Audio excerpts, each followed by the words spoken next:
अस्सलामुअलैकुम। आज हमारा मैथमेटिकल मेथड का लेक्चर नंबर 18 है, जिसमें हमारे पास इनिशियल वैल्यू प्रॉब्लम है जिसको हमने फूरियर ट्रांसफॉर्म की हेल्प से सॉल्व करना है। तो हमारे पास इक्वेशन है कि यू टी टी इक्वल है sex square you x x, जो कि हमारे पास एक वेव इक्वेशन है जिसकी डोमेन हमारे पास minus infinity less than x और एक्स लेस देन इन्फिनिटी और टी ग्रेटर देन ज़ीरो। ये हमारे पास एक वेव इक्वेशन है जिसकी डोमेन हमारे पास माइनस इन्फिनिटी टू इन्फिनिटी है और टी हमारे पास क्या ग्रेटर देन ज़ीरो है। अगर हम इनिशियल कंडीशन की बात करें तो हमारे पास u of x zero equal F of x, यानी अगर हम यू ऑफ एक्स टी में टी को ज़ीरो पुट कर देंगे वो इक्वल होगा एफ ऑफ एक्स के। इस तरह अगर हम सेकेंड इनिशियल कंडीशन में हमारे पास है कि U T of x zero equal है जी ऑफ एक्स, यानी कि अगर हम U T of x t में टी को ज़ीरो पुट कर देंगे तो वो हमारे पास इक्वल होगा जी ऑफ एक्स के। फिर हमारे पास जो माइनस इन्फिनिटी वो लेस देन एक्स और एक्स हमारे पास क्या है लेस देन इन्फिनिटी। तो यहाँ पे हमारे पास दो इनिशियल कंडीशन गिवन है। बाउंड्री कंडीशन हमारे पास गिवन नहीं है क्योंकि इसकी रीज़न ये है कि हमारे पास जो डोमेन है वो माइनस इन्फिनिटी टू इन्फिनिटी है, जिस पे हमारे पास इक्वेशन इक्वल है कि यू टी टी इक्वल है सिक्स के यू एक्स एक्स। जब हम इसको सिंप्लीफाई करेंगे तो वो हमारे पास इक्वल हो जाएगी U T T minus C square U x X equal to zero. तो यही हमारे पास क्या होगी, बाउंड्री होगी। तो अब हम सोल्यूशन की बात करेंगे तो सोल्यूशन में हमारे पास है कि तो सबसे पहले हम क्या करेंगे, हमारी जो पार्शियल डिफरेंशियल इक्वेशन है उसे हम इक्वेशन 1 का नाम दे देंगे और जो हमारे पास इनिशियल कंडीशन है उसे हम इक्वेशन 2 और 3 का नाम दे देंगे। तो सोल्यूशन में स्टेप 1 में हम सबसे पहले क्या करेंगे, फूरियर ट्रांसफॉर्म अप्लाई करेंगे विद रिस्पेक्ट टू एक्स, जिसमें हमारे पास जो एक्स है वो कन्वर्ट हो जाएगा ओमेगा में, क्योंकि हमारे पास फूरियर ट्रांसफॉर्म में जो ट्रांसफॉर्म पैरामीटर वो हमारे पास ओमेगा होता है, इसलिए हमारे पास एक्स कन्वर्ट हो जाएगा ओमेगा में। तो सिंपली जब हम अपनी पार्शियल डिफरेंशियल इक्वेशन यानी इक्वेशन 1 पे फूरियर अप्लाई करेंगे विद रिस्पेक्ट टू एक्स, तो हमारे पास आएगा Fourier x of you T T of x T equal है सी स्केयर, क्योंकि सी स्केयर हमारे पास स्केलर है इसलिए हमारे पास फूरियर से बाहर लिख दिया है हमने c square Fourier x of u x x. Simply हमें पता है कि जो फूरियर की डेफिनेशन वो हमारे पास इक्वल होती है Fourier x of u x equal है 1/2 pi in diagonal minus infinity to infinity v x e to power minus iota omega x d x. ये सिंपली हमारे पास डेफिनेशन ऑफ फूरियर ट्रांसफॉर्म है। तो जब हम अपनी इक्वेशन पे डेफिनेशन अप्लाई करेंगे हमें पता है कि हम एक्स के रिस्पेक्ट एलिमिनेट करें और हमारे पास इंडिपेंडेंट वेरिएबल क्या है टी। तो हम सिंपली यहाँ से पार्शियल स्केयर और पार्शियल टी स्केयर को वहाँ लिख लेंगे और हमारे पास सिंपली आ जाएगा Fourier of u of x T equal है c square Fourier of u x x. अब हमें पता है कि सेकंड ऑर्डर डेरिवेटिव के लिए हमारे पास फूरियर इक्वल होती है minus omega square Fourier x of u x T, और यहाँ पे सिंपली हमारे पास आ जाएगा पार्शियल स्केयर और पार्शियल टी। अब जब हमने यू की फूरियर कैलकुलेट करनी है तो यू सिंपली हमारे पास यू टिल्डा में कन्वर्ट हो जाएगा और एक्स हमारे पास ट्रांसफॉर्म पैरामीटर ओमेगा में। तो हमारे पास आ जाएगा पार्शियल स्केयर और partial T square you tilde of omega T equal है सी स्केयर, और Fourier of second order derivative के लिए हमारे पास आ जाएगा minus omega square you tilde of omega t. तो नेक्स्ट स्टेप में जब हम इसको सिंप्लीफाई करेंगे तो हमारे पास आएगा, अब क्योंकि हमारे पास एक इंडिपेंडेंट वेरिएबल है और एक्स को हम एलिमिनेट करें तो हम पार्शियल डेरिवेटिव को ऑर्डिनरी डेरिवेटिव में कन्वर्ट कर देंगे। तो हमारे पास आएगा d square of D T square you tilde of omega T equal है minus C square omega square you tilde of omega t. तो जब हम इसको दूसरी तरफ लेके आएंगे इक्वल के तो हमारे पास आ जाएगा D square of D T square you tilde of omega T plus C square omega square you tilde of omega T equal है ज़ीरो। अगर हम इसको अपनी सेकेंड ऑर्डर ऑर्डिनरी इक्वेशन से कंपेयर करें तो ये हमारे पास इक्वल है D square Y over D x square plus P O X D Y of D X plus Q X Y equal है ज़ीरो, जो कि हमारे पास सेकेंड ऑर्डर ऑर्डिनरी इक्वेशन है। अगर हम इस दोनों को कंपेयर करें तो अगर आपको याद हो तो हम ऐसी इक्वेशन को ओडी में एसोसिएटिव इक्वेशन से पहले इनका जनरल सोल्यूशन फाइंड करते थे, देन हमारे पास क्या आता था पार्टिकुलर सोल्यूशन आता था। तो यही सेम चीज़ हम करने वाले हैं। तो यहाँ तक हमारा था स्टेप 1, आई होप यहाँ तक क्लियर हो गया होगा। अब सेकंड स्टेप में हमने क्या करना है, इसे हमने जनरल सोल्यूशन और पार्टिकुलर सोल्यूशन में कन्वर्ट करना है। तो सबसे पहले हम लिखेंगे एसोसिएटेड इक्वेशन, यानी हम इक्वेशन को एसोसिएट करेंगे। अब यहाँ पे अगर हम इन दोनों इक्वेशंस को कंपेयर करें तो यहाँ पे हमारे पास d square Y over D x square की वैल्यू गिवन है, और अगर हम पी यू एक्स कोफिशिएंट की बात करें तो यहाँ पे हमारे पास d y over D x को वेरिएबल गिवन नहीं है, इसलिए यहाँ पे ये ज़ीरो हो जाएगा। और सिंपली अगर हम क्यू ऑफ एक्स वाई की बात करें तो वो हमारे पास इक्वल है सी स्केयर ओमेगा स्केयर के। तो जब हम इक्वेशन को एसोसिएट करेंगे तो हमारे पास आएगा M square plus C square omega square equal है 0। अब यहाँ से हमें क्या चाहिए, एम की वैल्यू चाहिए, तो सिंप्लीफाई करने के लिए हम क्या करेंगे, एम स्केयर इक्वल है माइनस सी स्केयर ओमेगा स्केयर। अब हमें सिंपली एम की वैल्यू चाहिए ना कि स्केयर की, तो हम दोनों साइड पे जब स्केयर रूल लेंगे तो हमारे पास इक्वल आएगा, एम इक्वल है positive negative iota c omega के, जो कि हमारे पास कम्प्लेक्स रूट है। और कम्प्लेक्स रूट को हम इस तरह जनरलाइज कर देंगे, सिंपली हमारे पास आ जाएगा u tilde of omega T equal है e to power alpha t C1 cos beta t plus C2 sine beta t. यहाँ पे अल्फ़ा हमारे पास क्या रियल पार्ट है और जो बीटा वो हमारे पास क्या है इमेजिनरी पार्ट है, और C1 C2 हमारे पास कांस्टेंट है।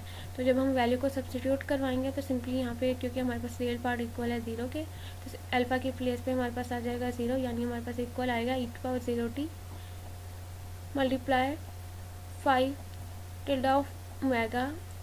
अब यहाँ पे जो कांस्टेंट है वो हमारे पास कांस्टेंट ऑफ ओमेगा है, तो सिंपली हम C1 और C2 की प्लेस पे 5 टिल्डा ऑफ ओमेगा और साई टिल्डा ऑफ ओमेगा ले रहे हैं, तो हमारे पास आएगा 5 टिल्डा ऑफ ओमेगा कोस, और इमेजिनरी पार्ट यानी बीटा की प्लेस पे हमारे पास आ जाएगा C omega cos of C omega T plus psi tilde of omega sine of C omega T. अब हम कोस और साइन को इस तरह लिख सकते हैं कि हमारे पास सिंपली कोस की प्लेस पे आ जाएगा exponential power minus i c omega t, और साइन की प्लेस पे आ जाएगा ई power iota c omega T. अब यहाँ पे जो हमारे पास फाई टिल्डा और साई टिल्डा हमारे पास ऑर्बिटरी फंक्शन है of omega instead of C1 and C2। अब जो हमारे पास थर्ड स्टेप है उसमें हमने क्या करना है, apply inverse Fourier transform with respect to omega, वे हमारे पास जो ओमेगा वो कन्वर्ट हो जाएगा एक्स। यानी सबसे पहले स्टेप 1 में हमने फूरियर ट्रांसफॉर्म अप्लाई की, देन हमने उसको ऑर्डिनरी इक्वेशन यानी उसको जनरलाइज किया। अब हम स्टेप 3 में क्या करेंगे, इन्वर्स फूरियर ट्रांसफॉर्म अप्लाई करेंगे, जिससे हमारे पास ओमेगा एक्स में कन्वर्ट हो जाएगा। तो जब हम इस इक्वेशन पे इन्वर्स फूरियर ट्रांसफॉर्म अप्लाई करेंगे तो हमारे पास सिंपली आएगा फूरियर इन्वर्स तो tilde of omega T equal है 1/√2 pi integral minus infinity to infinity. Function की प्लेस पे हमारे पास ये होल टर्म आ जाएगी 5 tilde of omega e to power minus i c omega T plus psi tilde of omega e to power iota c omega t, और हमारे पास आ जाएगा e to power iota omega x D omega. ये simply हमने inverse Fourier transform की definition apply की है। तो जब हम पहले इसे सॉल्व करेंगे तो हमारे पास यू टिल्डा कन्वर्ट हो जाएगा यू में, और ट्रांसफॉर्म पैरामीटर हमारे पास कन्वर्ट हो जाएगा एक्स में, तो सिंपली हमारे पास आएगा u of x T equal है 1/√2 पाई। अब हम यहाँ पे क्या करें, दोनों फंक्शन के साथ सेपरेटली हम क्या करें, इन्वर्स फूरियर ट्रांसफॉर्म अप्लाई करें, तो हमारे पास आएगा 1/√2 pi integral minus infinity to infinity 5 tilde of omega. अब यहाँ पे हमारे पास एक्सपोनेंशियल का फंक्शन है, और जो मल्टीप्लाई में वो भी हमारे पास एक्सपोनेंशियल का फंक्शन है, बेस सेम है, तो पावर्स को हम ऐड कर लेंगे, तो सिंपली हमारे पास आ जाएगा exponential it i omega multiply x minus C t d omega plus 1/√2 pi integral minus infinity to infinity psi tilde of omega. Similarly हमारे पास आ जाएगा e to power iota omega multiply x plus C t d omega. अब जब हम इसको simplify करेंगे तो हमारे पास यहाँ पे जब हम इन्वर्स फूरियर ट्रांसफॉर्म अप्लाई करेंगे तो ओमेगा हमारे पास कन्वर्ट हो जाएगा एक्स में, तो एक्स यहाँ पे हमारे पास क्या है एक्स माइनस सी टी, और यहाँ पे क्या है एक्स प्लस सी टी। सिंपली हमारे पास आ जाएगा you of x T equal है 5 of x minus C T plus psi of x plus C T. इसे हम इक्वेशन डायरेक्ट का नाम दे देते हैं।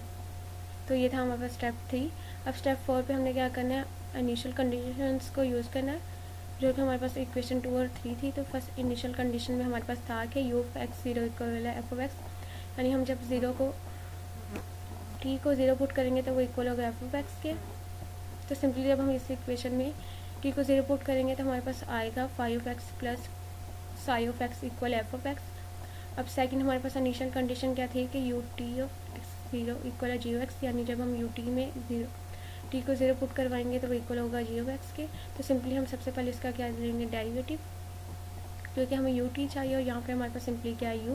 तो जब हम इसका डेरिवेटिव लेंगे विद रिस्पेक्ट टू टी तो हमारे पास आ जाएगा माइनस सी 5 ऑफ एक्स, क्योंकि यहाँ पे जो है सी के साथ कांस्टेंट सी है, तो इसलिए यहाँ पे हमारे पास आ जाएगा minus 5 prime of x plus C psi of X. तो इस तरह ये हमारे पास आ जाएगा minus C 5 prime of x plus C psi prime of x equal है जे ऑफ एक्स। अब यहाँ पे हमें क्योंकि प्राइम नहीं चाहिए यानी डेरिवेटिव नहीं चाहिए, तो डेरिवेटिव को ख़त्म करने के लिए हम क्या लेते हैं, इंटीग्रेशन। तो हम लिखेंगे by integrating from X naught to X. तो जब हम दोनों साइड पे इंटीग्रेशन लेंगे तो हमारे पास आएगा कॉन्स्टेंट हमारे पास इंटीग्रल के बाहर, तो हमारे पास सिंपली आ जाएगा minus c phi of x plus C psi of x equal है integral x naught to x. अब यहाँ पे क्योंकि एक्स नॉट टू एक्स हम लिमिट ले रहे हैं, तो यहाँ पे हमारे पास एक्स की प्लेस पे डमी वेरिएबल टाओ आ जाएगा। तो सिंपली हमारे पास आएगा integral x naught to x ji of tau D tau plus integration constant हमारे पास क्या आ जाएगा, के। अब जब यहाँ से हम इसको सिंप्लीफाई करेंगे तो सिंपली यहाँ पे हम वो साइड से सी को कॉमन ले लेंगे, तो हमारे पास सी यहाँ से कॉमन आने के बाद दूसरी तरफ जाके हमारे पास क्या हो जाएगा, डिवाइड। तो हमारे पास आएगा minus phi of x plus psi of x equal है 1/c integral x naught to x ji of tau D tau plus c. इसे हम इक्वेशन 5 का नाम दे देंगे। एयर के is the constant of integration. अब यहाँ पे हमारे पास दो इक्वेशन आई है जिसमें हमारे पास फाई ऑफ और साई यूज़ हो रहा है, यानी इक्वेशन 4 एंड इक्वेशन 5। अब क्योंकि हमें फाई और साई की वैल्यू चाहिए, तो सिंपली हम सबसे पहले क्या करेंगे, by adding equation 4 and 5 we get phi of x plus psi of x minus phi of x plus psi of x equal है f of x plus 1/c integral x naught to x ji of tau D tau plus K.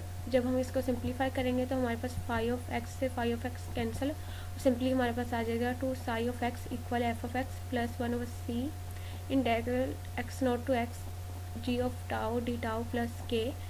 तो यहाँ पे 2 multiply हो रहा है, तो दूसरी तरफ जाके होल टर्म के साथ क्या हो जाएगा, मल्टीप्लाई। तो हमारे पास फाई ऑफ एक्स हेजिटिक आ जाएगा और इक्वल आ जाएगा 1/2 f of x plus 1/2 integral x naught to x g tau D tau plus के/2।